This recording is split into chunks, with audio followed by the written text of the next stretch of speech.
Hello student, स्वागत है आपका अपने YouTube channel GSS science classes में। देखिए, आज हम फिजिक्स में आपके लिए पार्ट 7 प्रत्यावर्ती धारा जो है पार्ट 7 आपका, उसके न्यूमेरिकल जो एनसीईआरटी न्यूमेरिकल बेस्ड क्वेश्चन है वो कराएंगे आज आपको। देखिए, पहला क्वेश्चन है आपका 100 ओम 100 ओम का प्रतिरोधक का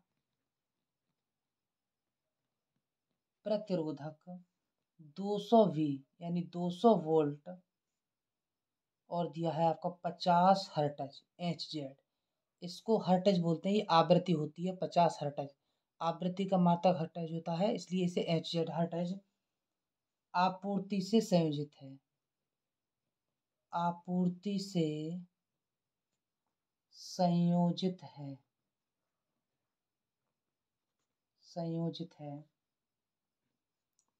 क्या क्या ज्ञात करना है? ए पॉइंट में देखो दिया है आपको, परिपथ में धारा का, परिपथ में धारा का RMS मान कितना है, कितना है। दूसरा बी पॉइंट पे दिया है आपको, एक पूरे चक्कर में, एक पूरे चक्र में, एक पूरे चक्र में कितनी नेट शक्ति व्यय होती है, कितनी नेट शक्ति व्यय होती है या खर्च होती है। तो आपसे इसमें दो प्रश्न आपसे पूछे गए हैं। क्वेश्चन क्या है? 100 ओम का प्रतिरोधक 200 V यानी वोल्ट 50 हर्ट्ज आपूर्ति से संयोजित है। पहला ज्ञात करना है आपको, परिपथ में धारा का RMS मान कितना है, यानी धारा कहते हैं आई के लिए। तो पहला जो ज्ञात करना है आपको, देखो क्या क्या दे रखा है। उत्तर लिखेंगे आप इस तरीके से, उत्तर में आर का मान कितना है 100। तो ये हो गया प्रतिरोध, आर बराबर आपका हो गया 100 ओम, ये हो गया। अब ये किसका मान है? प्रतिरोधक VRMS है। VRMS किसका मान है? वोल्टेज का। तो ये हो गया VRMS बराबर हो गया आपका 200 वोल्ट। ये 200 वोल्ट है VRMS का मान। और क्या दिया है? आवृत्ति दी है F बराबर है आपका 50 HZ, 50 हर्ट्ज। या F की जगह आवृत्ति को हम F से भी लिखते हैं, और एक इंडिकेटर आता है न्यू, इसको बोलते हैं हम न्यू। न्यू से भी लिख सकते हैं आवृत्ति को। तो आवृत्ति को F से या न्यू से, दोनों तरीके से आप लिख सकते हो। क्या पूछा है पहले पार्ट में? देखो आपसे पहले पार्ट में पूछा है धारा का, परिपथ में धारा का, परिपथ क्या है? तार है कोई, इसमें धारा का RMS मान निकालना है। तो धारा को लिखते हैं I से RMS, धारा का वर्ग माध्य मूल मान निकालना है आपको, IRMS। और दूसरे में आपको क्या निकालना है? नेट धारा। बी पे क्या पूछ रहे हैं? एक पूरे चक्कर में कितनी नेट शक्ति व्यय होती है। पूरा चक्कर लगाने के बाद जो क्षमता है, जो शक्ति है, उसको पी बार से शो करते हैं। आपको ये निकालनी है दूसरे पॉइंट में। तो पहला पॉइंट सॉल्व करेंगे। देखो क्या है, पहले पॉइंट में है नंबर ए डाल करके IRMS बराबर क्या होता है? सूत्र होता है VRMS और अपॉन में आएगा आपका R, ये होता है सूत्र। IRMS निकाल लेंगे।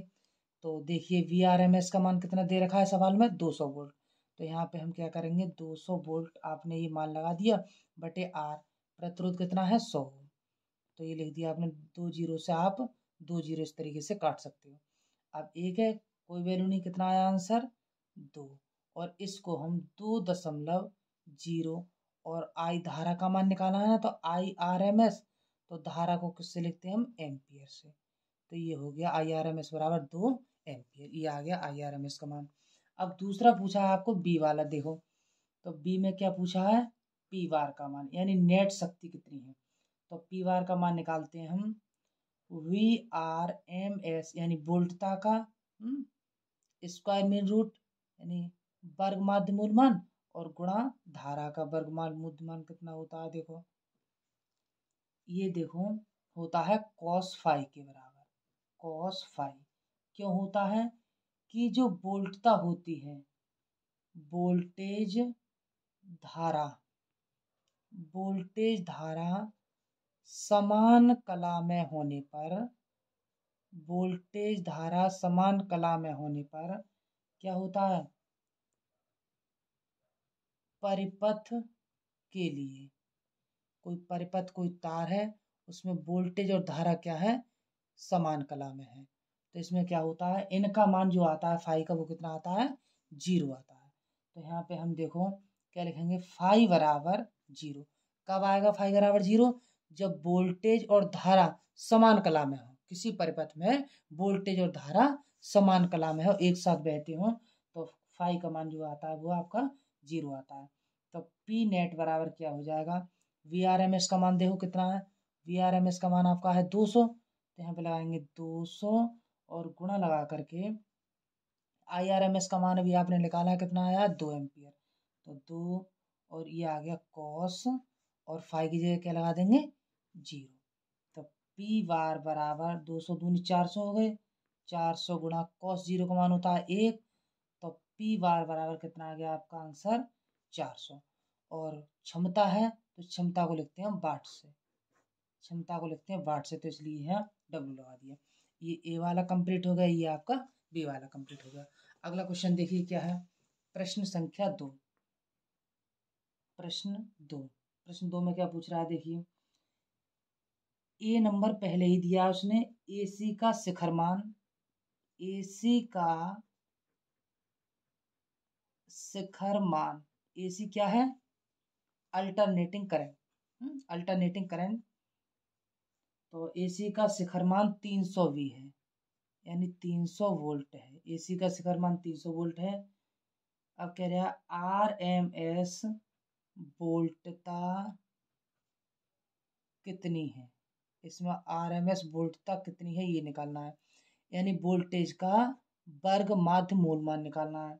और बी नंबर पे आपको दिया है एसी परिपथ में, एसी परिपथ में धारा का RMS मान दिया है कितना है, 10 एम्पियर है, तो शिखर धारा कितनी होगी, शिखर धारा कितनी होगी, यानी धारा का उच्चतम मान पूछा है। तो आंसर में आप क्या लिखेंगे, उत्तर पहले में क्या पूछा है, ए नंबर डालो, ए नंबर पूछा है एसी का शिखर मान, शिखर मान कितना है 300 V है, तो वी नॉट का मान कितना है आपका 300 वोल्ट है, ये 300 वोल्ट। अब क्या पूछा है RMS वोल्टता कितनी होगी, वोल्टता को V से लिखते हैं, तो VRMS ये जो वोल्टता है वो आपको निकालनी है कितनी होगी, पहले में तो ये पूछा है, तो पहले में आप निकाल सकते हो।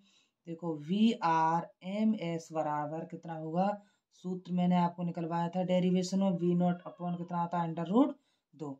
अब V नॉट का मान कितना है, देखो 300 दिया है धारा का शिखर मान, जैसे मैंने बताया था आपको कि एक पूर्ण चक्कर करने में ये वाला है धारा का शिखर मान या वोल्टेज का शिखर मान बी नॉट या आई नॉट से लिखा जाता है उच्चतम मान शिखर मान, तो वी नॉट बराबर 300 हो गया, और √2 ये आ गया आपका 2। अब देखिए √2 से √2 का परमीकरण करने पर, इसका परमीकरण करेंगे तो क्या होता है, √2 से ऊपर गुणा हो जाती है और √2 से नीचे गुणा हो जाती है। हर का परमीकरण जब करते हैं, ये अंश है ये हर है, तो हर का परमीकरण करने पर क्या होता है, ऊपर नीचे दोनों से गुणा हो जाती है। अब क्या करेंगे हम, देखो 300 और ये आ गया आपका 2 बटे √2 की गुणा करेंगे तो कितना आएगा, √4 आएगा आपका, लेकिन आगे क्या हो जाएगा 300 और √2, 300 √2 बटे ये आ गया √4 का वर्गमूल कितना होता है 2, 2 से हम 300 को काट देंगे कितने आएंगे 1500, तो ये आ गया आपका 1500 गुणा √2 का मान कितना होता है, सॉरी 150, ये आएगा 150 को काटने पर 300 काटेंगे तो 150 आ गया, तो 150 गुणा √2 का मान होता है 1.41। अब इसकी आप गुणा करेंगे तो ये आएगा 211.50, और हम इसको कैसे लिख सकते हैं 211.5 वोल्ट। और मैंने बताया था कि डेसिमल के बाद अगर 5, 6, 7, 8 इस तरीके के नंबर हैं तो यहाँ पर इस संख्या पर एक जुड़ जाता है, तो कितना हो जाएगा 212.0 ये वोल्ट इतना आ गया मान। वोल्ट क्यों आया? क्योंकि विभवांतर है इसलिए वोल्टता को इसमें लिखते हैं वोल्ट में। तो ये हो गया ए का मान। अब बी नंबर पे क्या पूछ रहा है? एसी परिपथ में धारा का आरएमएस मान इतना है, तो शिखर धारा कितनी होगी? शिखर मान है, धारा का शिखर मान कितना होगा? तो आई नॉट का मान पूछा है। देखो यहाँ पर हम बी वाला सॉल्व करेंगे, ये वाला आपका बी वाला। बी में क्या है? IRMS दिया है, धारा का वर्ग माध्य मूल मान कितना दिया है? 10 एम्पियर। तो ये हो गया आपका 10 एम्पियर। और आपसे पूछ क्या रहा है? आई नॉट।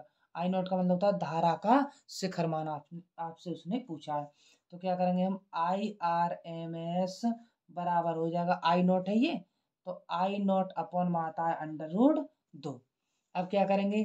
कैंची की गुणा कर लो इस तरीके से, इसको आई नॉट का मान निकालना है, तो आई नॉट बराबर हो जाएगा √2 और ये चीज गुणा में नीचे आ जाएगी IRMS धारा का वर्ग माध्य मूल मान। तो निकालो आई नॉट बराबर √2 की जगह √2 लिख देंगे, गुणा IRMS का मान कितना दिया है सवाल में? 10 एम्पियर।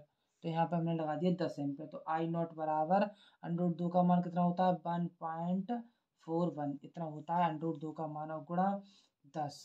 इसकी गुणा करोगे तो आई नॉट का मान जो है वो आ जाएगा 14.1 एम्पियर। इसको आप गुणा करके देखेंगे तो 10 एकम 10, इस तरीके से आपको 14.1 एम्पियर ये मान हो गया आपका आंसर। एम्पियर क्यों लिखा है? क्योंकि धारा जो लिखी जाती है, धारा का मान हमेशा धारा को एम्पियर में नापते हैं। ये आपके 2 सवाल कंप्लीट। नेक्स्ट क्वेश्चन देखिए, तीसरा क्वेश्चन क्या है आपका? देखिए क्वेश्चन नंबर तीसरा दिया है 144 मेगाहर्ट्ज। तो लिखो यहाँ पे प्रश्न 144 और इसको बोलते हैं एमएच को मेगा हर्ट्ज है, मेगा हेनरी बोलते हैं इसको, मेगा हेनरी, एच है हेनरी। तो 144 मेगा हेनरी का प्रेरित्र कितना है? 220 वोल्ट है, 220 वोल्ट। और आगे है 50 हर्ट्ज, ये आवृत्ति है। हर्ट्ज आपूर्ति से जोड़ा गया है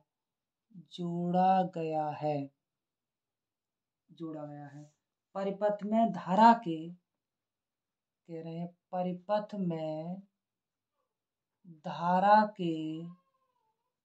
परिपथ में धारा के आरएमएस का मान ज्ञात कीजिए। आरएमएस का मान ज्ञात कीजिए, इम्पोर्टेंट क्वेश्चन है और ये बोर्ड परीक्षा में पूछा जाता है। इस पर डाल देंगे आप इम्पोर्टेंट, और देखिए इसमें कैसे निकालेंगे। तो सबसे पहले जो मान है आपका 44 मिली हेनरी है, तो मिली हेनरी का प्रेरित्र है, प्रेरित्र को लिखते हैं हम एल से। तो एल का मान इन्होंने दिया है आपका 44 और मिली हेनरी। अब मैंने बताया था कि मिली हेनरी को किस में चेंज करते हैं? हेनरी में चेंज करते हैं। मिली हेनरी को जब हेनरी में चेंज करते हैं तो 44 गुणा 10 की घात -3 हेनरी हो जाता है ये, ठीक है। मिली हेनरी को ध्यान रखना, अगर आप हेनरी में चेंज करोगे तो 44 तो ये है गुणा 10 की घात -3 हो जाता है। ये हो गया आपका एल का मान। अब देखिए VRMS कितना दिया है? VRMS का मान जो दिया है वो दिया है आपका 220 वोल्ट। तो ये दिया है आपका 220 वोल्ट हो गया। अब देखो आवृत्ति दी है, आवृत्ति को मैंने कई बार बता चुका हूँ कि या तो आप स्मॉल एफ से लिखेंगे या फिर न्यू से लिख देंगे। तो आप घबराने की कोई बात नहीं, आप एफ से लिख दीजिए। चलिए 50 हर्ट्ज आवृत्ति आपकी 50 हर्ट्ज हुई। अब क्या पूछ रहा है? परिपथ में धारा के आरएमएस का मान ज्ञात कीजिए। तो धारा तो आई है, आई, और आरएमएस मान पूछ रहा है, तो आरएमएस बराबर ये उसने पूछा इससे आपसे। तो क्या करेंगे हम?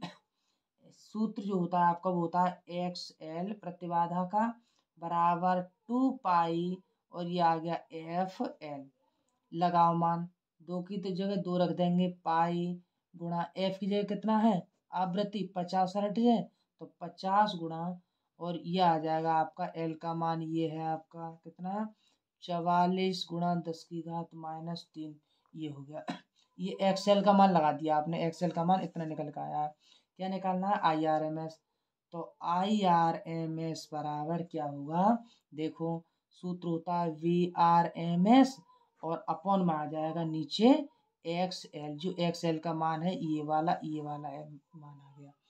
तो IRMS बराबर VRMS का मान कितना दिया है, देखो सवाल में VRMS का मान दिया है आपका 220 वोल्ट, तो यहाँ पे हम क्या करेंगे 220 वोल्ट लगा देंगे बटे, अब XL का मान कितना ये वाला है लगा दो भाई, तो 2 पाई गुणा 50 गुणा 44 गुणा 10⁻³ ये हो गया आपका पूरा कंप्लीट। अब क्या करेंगे, देखो इसका मान लगा दो पाई का है, तो ये 0 से 0 कैंसिल हो गया, ठीक है, तो 22 बटे कितना आ जाएगा 2 गुणा 22/7 और गुणा, अब क्या करेंगे 5 गुणा 44 और गुणा 10⁻³ ये हो गया आपका। अब देखो सबसे पहले क्या करते हैं कि ये जो बटे में है 22 से 22 क्रॉस कर दो, ये कट गई आपकी।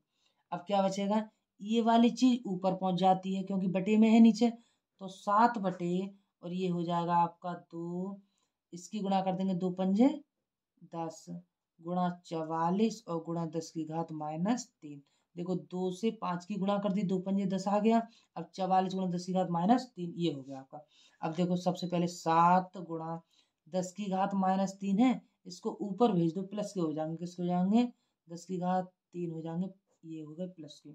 अब क्या वजह, देखो गुणा में इस संख्या को पहले लिख लो या इस संख्या को बाद में लिख लो, गुणा में कैसे भी लिख सकते हैं, गुणा हो जाती है, या तो 3 गुणा 2 बराबर 6 ही आएगा, या फिर 2 गुणा 3 फिर भी 6 आएगा, ठीक है, तो गुणा में संख्या को इधर उधर लिख सकते हैं।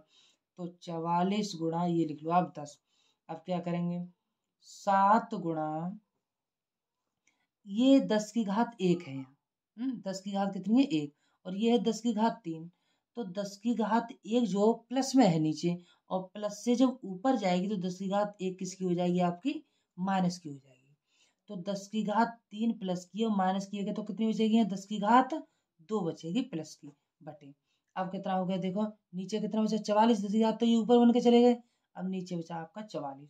अब क्या करेंगे देखो 7 10 250 हो गए, देखो इस तरीके से करेंगे 7 गुणा 10 250, 10 का वर्गमूल वर्ग निकाल लिया 100 हो गया बटे 44।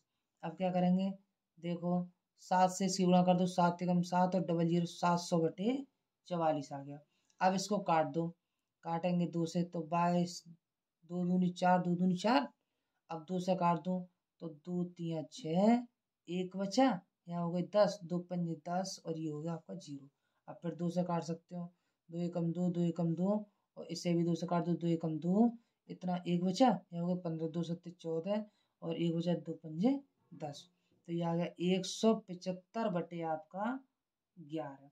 अब इससे इसको भाग दोगे तो आपका आ जाएगा 15.91 एम्पियर, ये किसका मान आ गया IRMS का मान आ गया 15.91 है, और ये है एम्पियर में, ये हो गया आपका कंप्लीट, इसको एम्पियर में लिखते हैं धारा का मान है, ये हो गया आपका कंप्लीट।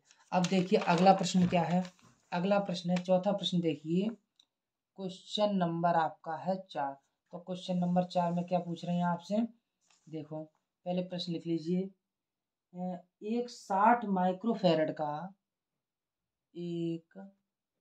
60 माइक्रोफेरेड का संधारित्र 110V यानी वोल्ट 60 हर्ट्ज आवृत्ति का मान है हर्ट्ज, एसी आपूर्ति से जोड़ा गया है, एसी आपूर्ति से जोड़ा गया है परिपथ में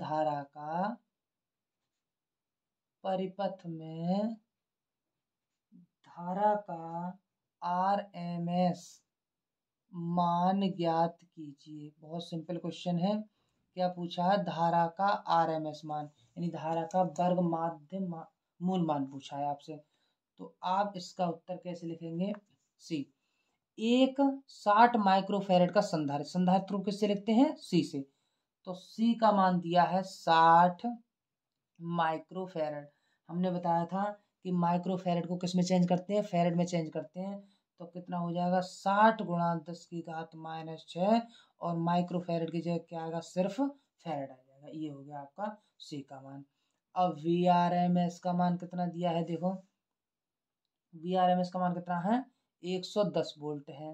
तो यहाँ पे लगा देंगे 110 V। आवृत्ति कितनी है? 60 हर्ट्ज। तो F का मान हो गया आपका 60 हर्ट्ज। और क्या है जोड़ा गया है? परिपथ में धारा का मान बताइए। तो IRMS ये इन्होंने आपसे पूछा है इस तरीके से। पहले सवाल में देख लेते हैं क्या क्या दे रखा है, और फिर क्या पूछ रहा है, कौन सा सूत्र वहां लगाएंगे।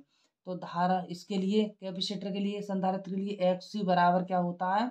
1/, हमने बताया था आपको 2 पाई, और FC ये हो गया आपका बराबर 1/A, 1 क्या हो जाएगा? 2। तो 2 की जगह 2 लिख देंगे। अब क्या करेंगे? पाई गुणा, अब देखो F का मान आपका है हमारा 60 है, तो वही लगा दूंगा 60, और गुणा C। देखो संधारित्र कितना है, तो ये वाला मान नहीं लगाएंगे अब, क्यों? क्योंकि माइक्रोफैरड में है, फैरड वाला मान लगाएंगे। तो 60 गुणा 10 की घात -6 फैरड, ये वाला मान हमने यहाँ लगा दिया। अब क्या करें? देखिए, अब क्या करेंगे कि हमें निकालना है IRMS का मान। क्या होता है? VRMS अपॉन ये हो जाएगा आपका XC। तो यहाँ लगाओ मान। VRMS का मान कितना है? देखो 110 वोल्ट है, यहाँ लगा दो 110 बटे ये कितना है? देखो XC का जो मान है वो इतना है आपका, ये वाला XC का मान। तो XC की जगह ये वाला मान हम यहाँ लगा देंगे। कितना हो जाएगा? 1/, और 2 पाई गुणा 60, और गुणा 60 गुणा 10 की घात -6, ये मान हमने आप यहाँ लगा दिया। अब क्या करें? देखो 110 गुणा 2 गुणा, अब पाई का मान 22/7 लगा लो, या 3.14 लगा लो, गुणा मान ये रहता है। अब 60 से 60 ही गुणा कर दो, 6 छंग 36, कितने जीरो है? 2 जीरो लगा दिए, और गुणा 10 की घात -6, ये हो गया आपका क्लियर। अब IRMS जो निकालेंगे, IRMS इसको सॉल्व करने से 2.49 एम्पियर ये मान आपका आएगा। इसको सॉल्व करके ये मान आपका आएगा, ये निकाल करके आप देख सकते हैं। लेकिन नेक्स्ट क्वेश्चन, ये 4 क्वेश्चन हो गए। अगला क्वेश्चन आपका 5वां क्वेश्चन है, बहुत ही इंपॉर्टेंट प्रश्न है। क्या है? करना कुछ नहीं है, बस उसका काल पूछा है। अगले प्रश्न में, जो प्रश्न है आपका 5वां, उसमें इन्होंने सिर्फ कारण पूछा है। क्या है? कि अभ्यास 7.3,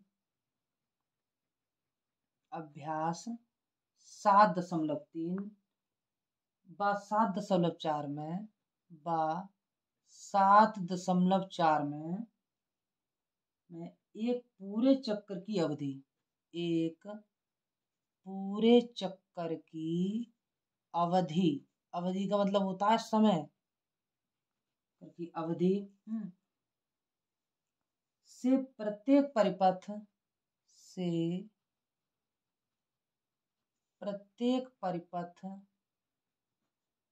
परिपथ में कितनी नेट शक्ति अवशोषित होती है, शक्ति अवशोषित होती है,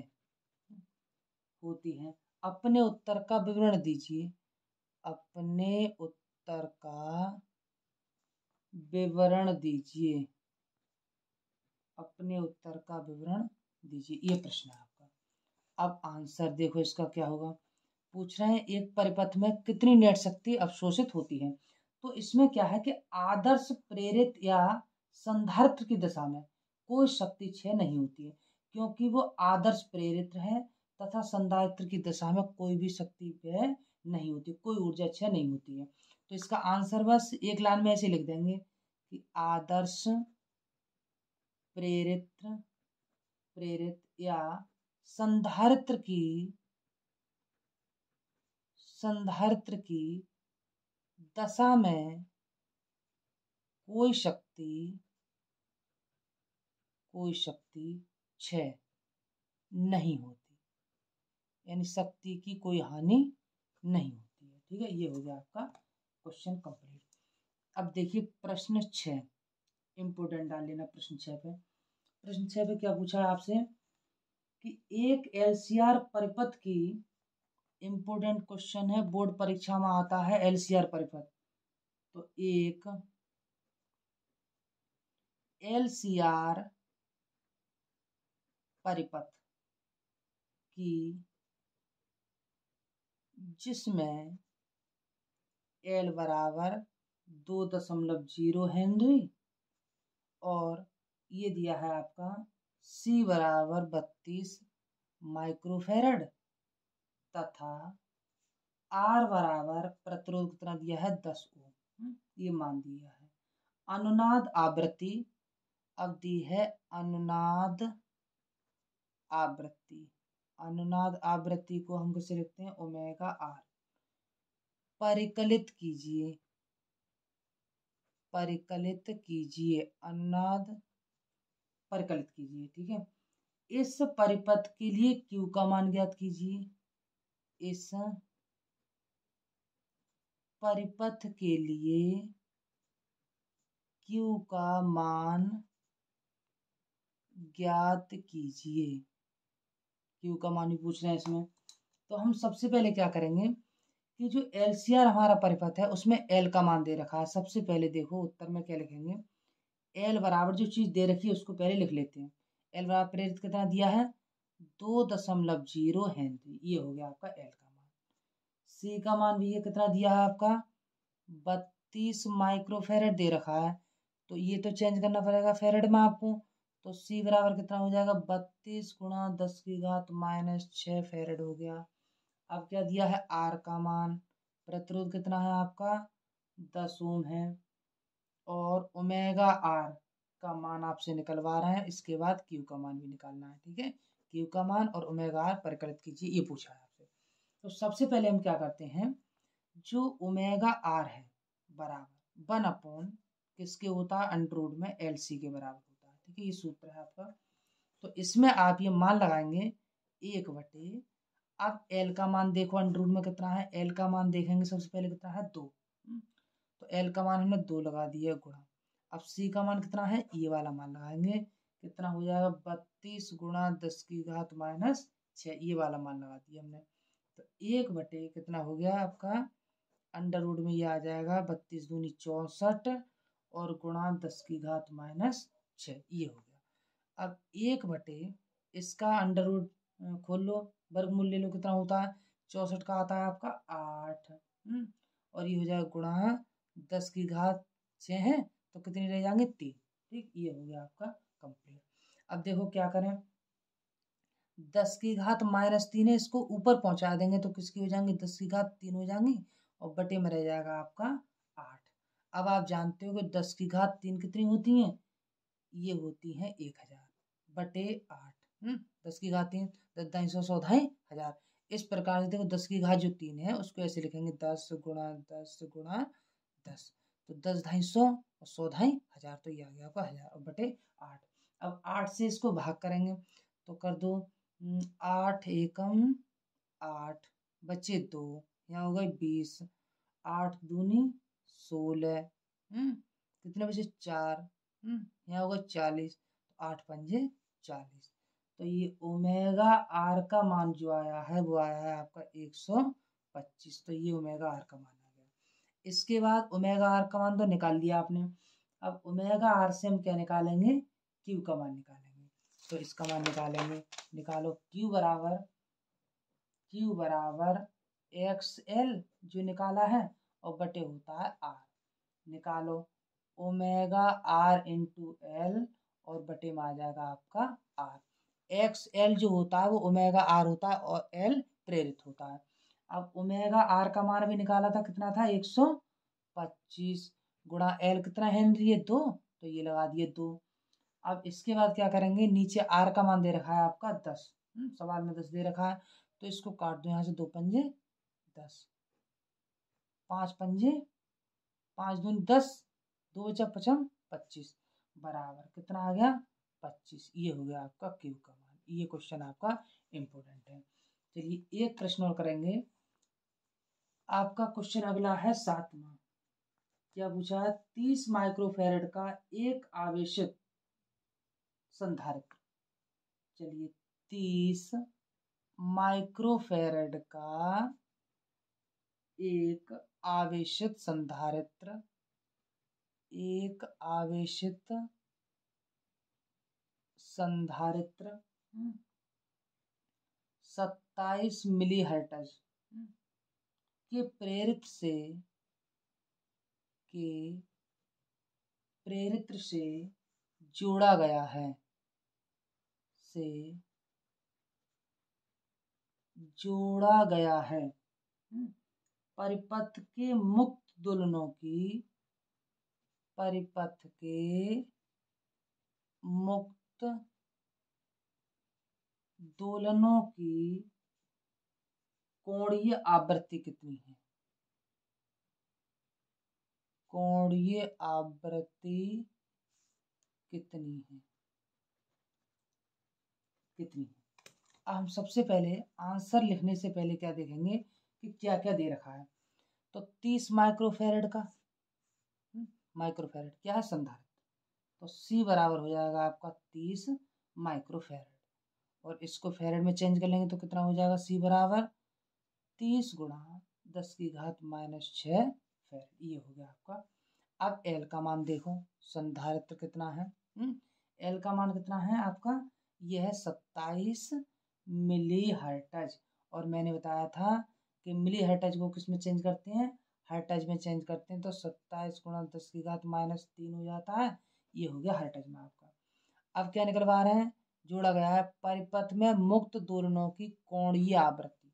कोणीय आवृत्ति को ओमेगा से लिखते हैं, ओमेगा आर का मान इसने पूछा है। तो सबसे पहले क्या करेंगे, ओमेगा आर बराबर होता है 1/√में एल सी, जैसे पीछे निकाला है एल सी, उसी प्रकार से हम एल सी यहाँ निकाल सकते हैं। तो आप 1/, क्या करेंगे अब, एल सी का मान, एल का मान कितना है अभी, ये सी का मान कहाँ है, ये है, दोनों को नकल करके लिख दो ऊपर से। क्या है 27 गुणा 10 की घात -3 और गुणा लगा करके 30 गुणा 10 की घात -6। ये हो गया आपका कंप्लीट। अब क्या करें, 1/, अब देखो इसको गुणा कर लेते हैं। यहाँ से ये घातें 10 की घात 3 है और 10 की घात 6 है, तो इनको तो अलग कर लो। सबसे पहले 30 की और 27 की गुणा करने से कितना होगा, 3 810 आ जाएगा। ये देखो 27 और गुणा 30, 0 0 3 7 21 का 1 2 3 2 4 2 8, कितना आ गया 810। ये 810 आ गया गुणा। अब क्या करेंगे, देखो 10 की घात कितनी है 3 और 10 की घात 6 ये है, तो गुणा में घातें जुड़ जाती हैं, एक जैसी हैं दोनों, तो 10 की घात होगी -9। अब 1/, क्या करेंगे, अंडर रूट में सबसे पहले देखो ये है 0, यहाँ से घात कम कर देते हैं इधर को, तो 81 गुणा 10 की घात, एक घात प्लस की इधर पहुंच जाएगी तो कितनी हो गई है, 8 हो गई माइनस की। ठीक है, -9 तो पहले ही है, और 0 की घात जो है वो प्लस की है, तो ये हो गई -8 बराबर 1/, अंडर रूट से बाहर निकालेंगे कितना वर्गमूल होता है 81 का 9 गुणा 10 की घात कितनी हो जाएंगी, बाहर निकाल लो, आधी रह जाएंगी 4। ठीक, अब 10 की घात 4 ऊपर भेज देंगे, तो 10 की घात 4/, और नीचे आ जाएगा आपका 9। 10 की घात 4, 10 को 4 बार गुणा करेंगे, तो 10 गुणा 10 गुणा 10 गुणा 10, 10 ढाई 100, 100 ढाई 1000, 100 1000 ढाई 10,000, तो ये हो गए आपके 10,000। ये 10,000 हो गए। ठीक, अब क्या करेंगे, बटे आ जाएगा आपका 9। अब इसको इससे काट दो, कितना है 9 एकम 9, फिर 9 एकम 9, फिर 9 एकम 9, 9 एकम 9, लगभग ये आ जाएगा आपका 1.1 या गुणा 10⁻3। ये हो गया आपका कंप्लीट, ये आ गया आपका आंसर। तो अगली वीडियो, इस वीडियो में मैंने आपको 7 सवाल कराए थे। अगली वीडियो में नेक्स्ट जो सेकंड पार्ट है इसका, वो मैं इसमें कराऊंगा। तब तक आप इन सवालों को अच्छी प्रकार से समझिए और घर पर एक बार करके इसका रिवीजन देखिएगा।